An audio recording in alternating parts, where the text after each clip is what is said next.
everyone, Joe here from ActionX. Welcome to What's in the Tube, or welcome back. If this is your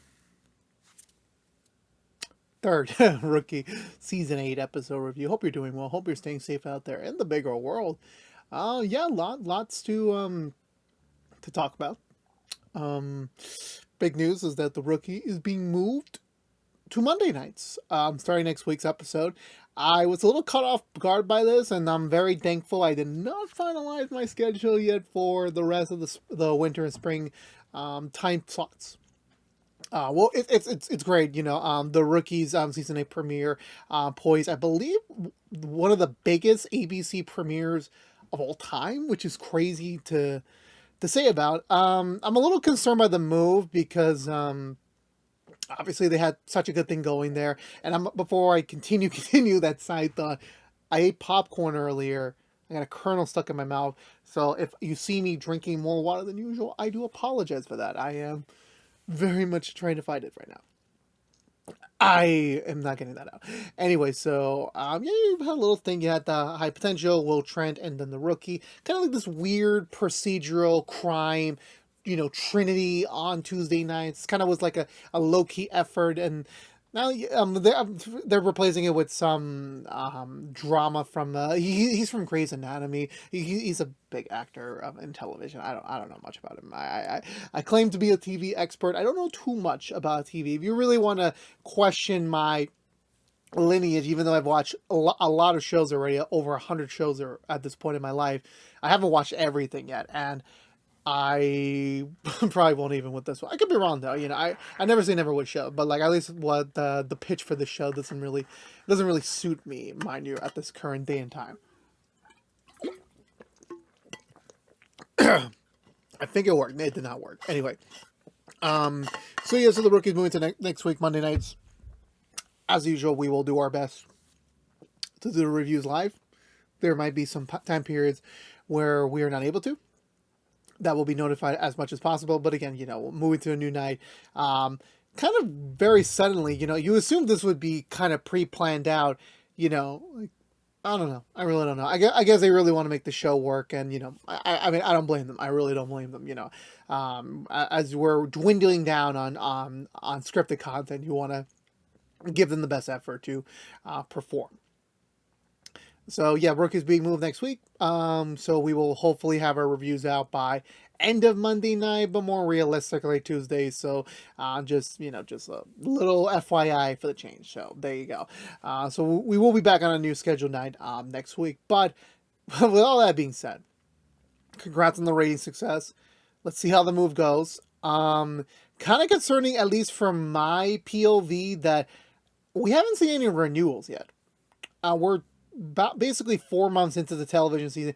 Not a single show that I'm following or anything that I'm aware of has been renewed. Whether it's related to the current negotiations with SAG again and soon for the WGA, I don't know. I know nothing about that at this current time. It's just, I find it a little bit odd for that to happen. I mean, well, we'll see. We'll see if this will affect Rookie Season 9. Let's see if this affects it. But that, with all that being said, this week's episode gets a little dark. I'm like, I actually had like a concerned face, which for me, having watched a lot of television, my reactions have kind of become very minuscule. I have not had much emotional reactions to TV shows in a very long time. So the fact I needed a second to kind of like comprehend what had happened. It was a sudden change. I heard about it. I heard about like there was going to be some graphic content this episode, but nowhere did I imagine it going farther than it did. And honestly, it kind of really, you know, it kind of shunted, you know, a episode that I feel like became a very weird chess game into like a much more traumatic game, as in general. I will commend this episode for what it did for the source material in the primary storyline. Have some questionabilities about the secondary, but you know, again, we'll get to more about that later. But honestly, you know, how they managed to kind of deviate this into the content that they were presenting with this episode, I think honestly was a really good one. And I will give them a whole hard credit for the amount of an impact that they did here, where the suspense was again, when it comes to TV shows, like for me, again, it's not quite that easy for me to be in a mood of like suspense. But there was a tick up for me to normal. So I'll give 100% credit for making me feel something this week's episode. But with that being said, let's go for the Butcher recap and talk about this week's episode of The Rookie. And I will take a water break because once again, my throat is killing me.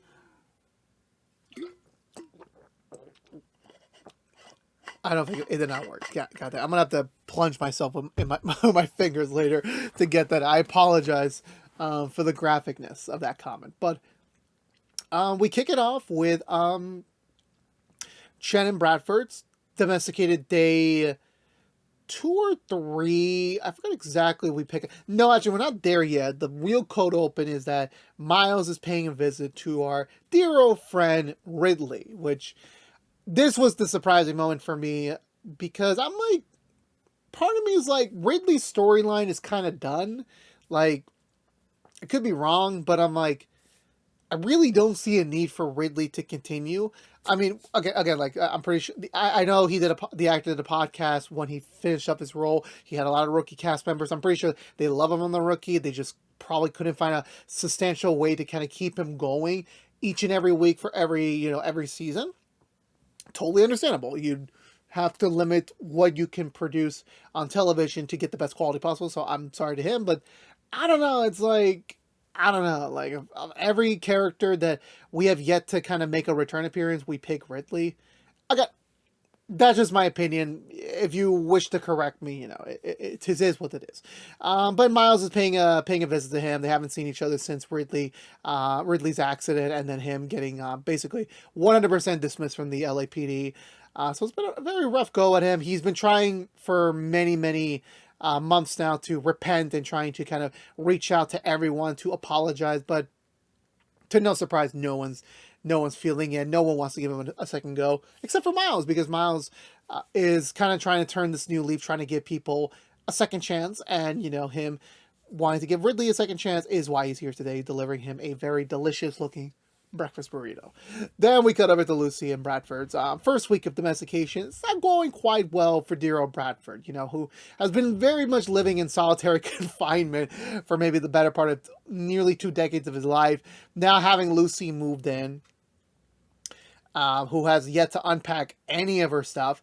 And honestly, I don't blame the dude. Like, like you're a few days in, obviously they have very hectic jobs. So I'm like, it's not always an everyday thing to be able to like take the day to kind of like, unpack and like kind of get this all systematically, placed around. But of course, Bradford's like feeling like, yeah, this is like, we're kind of reaching that point where like, we're kind of really not making any progress on this. Like, I feel like it was more easier to pack the stuff up than it is to unpack it. And Lucy's not really 100% feeling the same vibe. She's kind of like, trying to do it correctly, trying to systematically transform the house being from a man house to a conjoined couple house. And it takes some time, and she doesn't want to like rush one thing just to get it done, and then they do something else, they have to redo everything. And honestly, again, I understand Lucy's point of view. Like, you want to do things right the first time, and that takes a little bit of time to perform. But of course, Bradford trying to, again, appease to Lucy's wants in this new relationship to be able to become a much more communicative person, but at the same time also being respectful and understandful, which is something that even though Tim has grown over the many years, it still takes a little time, to kind of comprehend that, to be honest with you. With that being said, however, I believe Nolan is at the station. He's delivering his latest perp, supposedly of the week. It is none other than David, I'm going to butcher his last name, Crumsfield. I apologize. I've known him since I was a kid. He was on the Santa Claus trilogy, well, specifically the first 2 movies, then he came back for the movie. Not the movie, the TV show. I know he's going to be in Supergirl. So I'm like, is that him? And I'm like, that's fucking him. Let's go. And I thought he was just going to be like a simplistic, like, character of the week. I really wasn't paying much mind to him. He was just at the rec center trying to find a place to crash for the night, looking for some food. Nolan thinks this will be a 1-2 out for him, and they'll call it a day on that. I believe then from there, that's when I believe, yeah. Lopez apparently forgets it's her wedding anniversary, which indicates to me, oh damn, we are in springtime again, and I'm like, this timeline is so confusing. Well, I don't know when they can consider their wedding, if that's the court date or when they got married after the La Fiera thing. I don't know, but regardless, it's their anniversary, and she forgot it, and she's expecting Wesley to be testing her to see if she'll eventually remember on her own accord. Before Harper can chime in on potential avenues of, apologies, she does get a hit from someone out there. Don't know, really 100% certain. Apparently, they had a recent hit because the person that Nolan brought in actually turned out to be a fingerprint match for a murder that happened in the Midwest a few years ago. That went unsolved. No DNA matches to anyone in the criminal database. And Nolan happened to find him, and he's currently sitting in their holding cell right now. And this is cause for concern. It's a double murder, presumed triple murder, but they never found the body of the third person to confirm it. But now that they have this information, they're like, okay, there could be more weight to value now solving this cold case now back in LA. I believe from there, yeah, they're looking for his belongings. He does have a ton of credit cards, seem to be stolen, but they're gonna run with this, trying to get a little bit of insight on him. Sadly, they have no ID, no official documentation to the name. They just have the name itself, and all they can really do is send Nolan in there, since he's already the original POC, point of contact for the arrest, that it would be in the best interest for Nolan to be doing an interrogation on him, seeing if he can weed out the official identity, see if they can narrow down the probabilities of who this man actually is, and hopefully manage to get a little bit closer to trying to figure a little bit things more out about this murder. They call in Wesley in just to, again, confirm that, like, because this is a cold case, this is from another state matter, that again, legally, this all is lining A to B essentially, which again is another reason to get Wesley on. They should just find another way to bring Wesley in full time. I mean, they should, because honestly, the amount of times they find reasons for this man to be in this on with the rest of the cops is like, it's hilarious.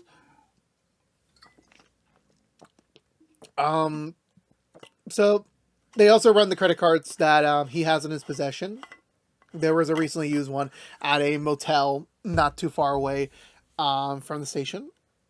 Lucy and Selena go to investigate, and they're a little bit apprehensive at first to see what this can entirely be. Maybe it's just going to be like a trash motel room.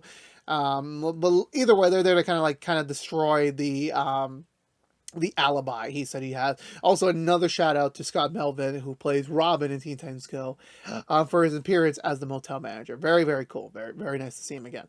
They go into the motel room. It seems very quiet and very dirty, as they expected, but they do hear a little girl crying in the bathroom, and sadly, it is the same girl that was reported supposedly killed in the murder in the other state, now alive, obviously scared, you know, obviously just mentally devastated right now, and she's obviously scared of the man, trying to, like, say, oh, he's gonna come back, just go away. And they're like, no, we got him in custody, we're here to take you out of this. And that's when she's like, starting to feel a little bit more calm, and goes with him as a result. I believe we continue Miles and Ridley at some point, so I might as well include them here. So they're going for things, and obviously Miles is trying to relate to Ridley, trying to give him a comforting shoulder to depend on, but sadly Ridley doesn't see it like that. Ridley is, of course, obviously when you're isolated for months, you have basically a life-destroying injury. Of course, you're not going to be the same 100%, in your thinking process. So him, hearing that from Miles of like, like, hey, I had a sore knee at one time, and that was a bummer. And like, dude, and even from Miles, he's like, Miles, the man lost a leg. The man lost his entire calf and his foot. He's gonna have to wear a prosthetic for the rest of his days. These are two completely different. I'll give, I'm gonna have to give Miles some points on, Doc from his efforts, but again, obviously Ridley's just not there as well. So Ridley just basically dismisses him, tells him to get out, and never to see him again, which is a fair reaction. We cut back over to the interrogation room where Nolan's slowly getting a little bit more information out of him piece by piece, for very, small things, like small questions that kind of build the larger picture, so to speak, as Lopez and Wesley and Harper are busy running it through the database, see if they can find an official naming to him. At the same time, Lucy and Selena bring the girl to the hospital, trying to weigh in like what the right approach can be to like kind of console her, trying to talk to her, trying to get her on the path of like speaking up and trying to get even more information about the man himself, which is going to be a little bit of a difficult battle, to say the least. I believe Lucy does go in, again being the one who has a lot of trauma, as we witness in the show, to speak to her. She does become a little bit forefront where, like, a few years ago, obviously the murders occurred. She saw her parents dead. The man just took her, and they've been on the road ever since then, leading all the way back to LA. And, they were driving this traditional car.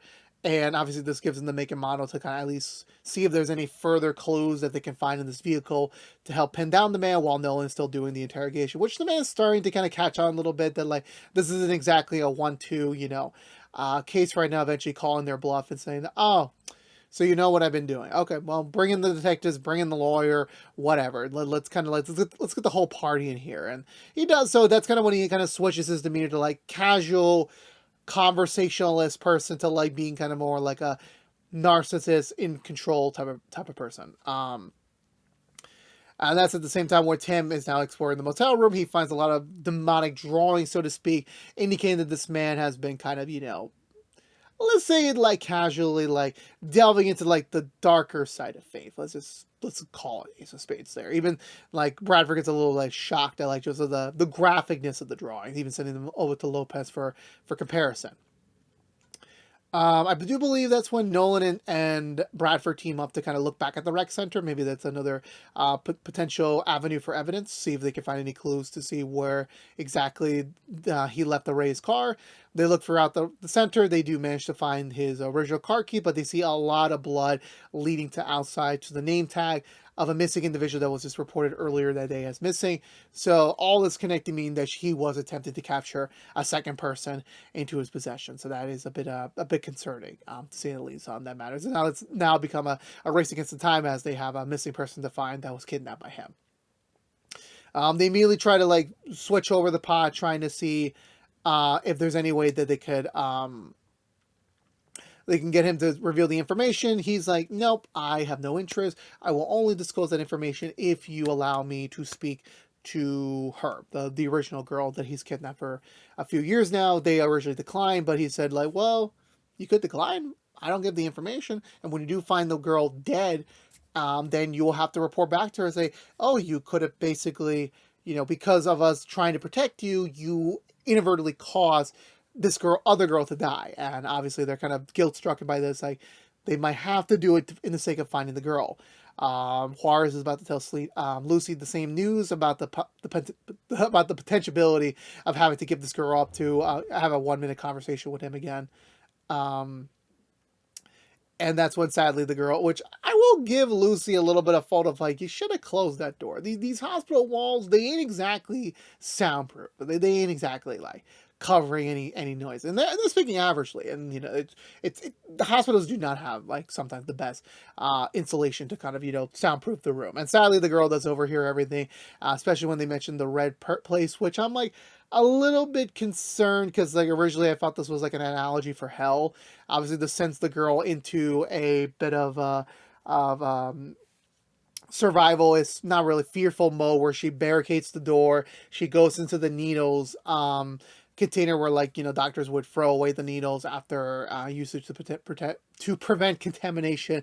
She does bust it open. She grabs one of the needles, and honestly, I'm gonna be honest with you, I literally thought this was just gonna be a cutaway. But no, they kept going, where like she actually takes the needle and starts jabbing her arm in an attempt to kind of bleed out. Which honestly was a dark ass moment. Like, I'm not gonna lie to you about it. Like, that moment was like, it kind of creeped me out a little bit. That the fact that this girl has gone through 3 years of torture on this man, and she's gone to the point where like even trigger words has led her to basically attempt to kill herself. And it's not a laughing matter. It's not. It's a concerning matter. And Lucy kind of being shocked at this, the fact that she's now seeing this for her eyes, and her reaction is genuine. Like the fact that what can you do besides jump in and trying to get the girl to not harm herself. It was very concerning. It was a very graphic moment. And again, the fact that the rookie managed to cross those boundaries is it delivers a much more like it delivers the story to what the impact needs to be.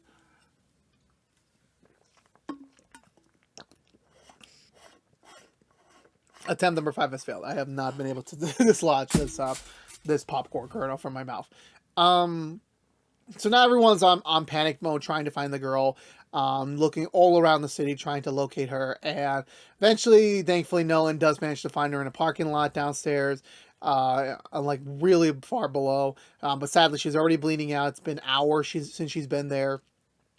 Nolan does manage to give her a little bit of assistance before the medic support arrives to assist her for the rest of it, which is touch and go for a little bit, but thankfully they both the found girl and the original recovered girl are going to make it through, thankfully, with no issues, thankfully, which is definitely a win, which even Lucy gives a little condolences to the kidnapped girl, at least telling her, hey, look, this was only the beginning of your long recovery. You might seem this is like very easy, but there are multiple stages of your recovery. This isn't like going to be a 1, 2, 3. You're going to go back to where things are. You're never going to go back in. It's going to take time, and she's going to offer herself to be there to help out in the matter. That you need to be patient. You need to be understandful that this is going to take some recovery, and that it's gonna power through, but it's gonna take some time. In which Harper shows up to kind of give all the support from everyone in Mid Wilshire's female staff. Like they will all assist her during this time period until she is safely returned back to her next of kin, which is her aunt. Lopez immediately dashes home to try and get a mini anniversary celebration on the roll, but she fails to do so. But thankfully, even Wesley forgot about it too. So though they're both in the doghouse, but despite that, they do make up and they do decide, you know what, the kids are gone. Let's just have a fun night in just you and me, and hope for the best out of it. Miles does. No, not Miles. Miles does get. Yes, Miles gets a visit from Ridley, to apologize that again he's been going through a lot, and he took out his frustrations on Miles, and it wasn't fair to him that he had to receive the butt of it. And Miles understands that, and the two that managed to kind of mend the bend, and they hug and sort of become friends again. Which I'm like, does that open for him to return to more episodes? Possibly. I don't know anymore. I really don't know. Lucy returns home after a long day, pleading to Bradford, like, yes, you're right. We should unpack the boxes, get the house feeling like a home, which Bradford was immediately about to say, I told you so.